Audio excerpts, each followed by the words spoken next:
చేయకపోవడం అంటే ఏర్పాటు చేయాలి హాస్టల్ భవనాన్ని తెలంగాణ చట్టాల్లో వెంటనే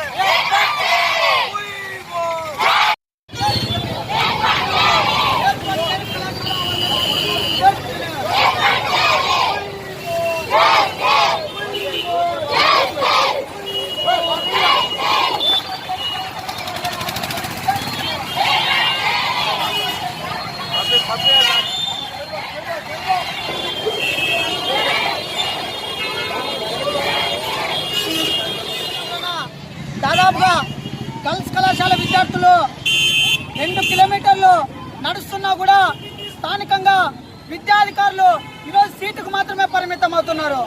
కేవలం ఈరోజు విద్యార్థులకు న్యాయం చేయలేనటువంటి విద్యాధికారులు రాజీనామా చేయాలని మరి ఈరోజు హాస్టల్ విద్యార్థులు దాదాపుగా 2 కిలోమీటర్లు నడుస్తుంటే ఈరోజు చూసి చూన్నట్లు పోతున్నారు విద్యాధికారులు. మరి హాస్టల్ విద్యార్థులకు న్యాయం జరగాలని ఈరోజు గర్ల్స్ కళాశాల హాస్టల్ విద్యార్థులు మరి కళాశాల విద్యార్థులు ఈరోజు ధర్నా కార్యక్రమం నిర్వహించడం జరిగింది.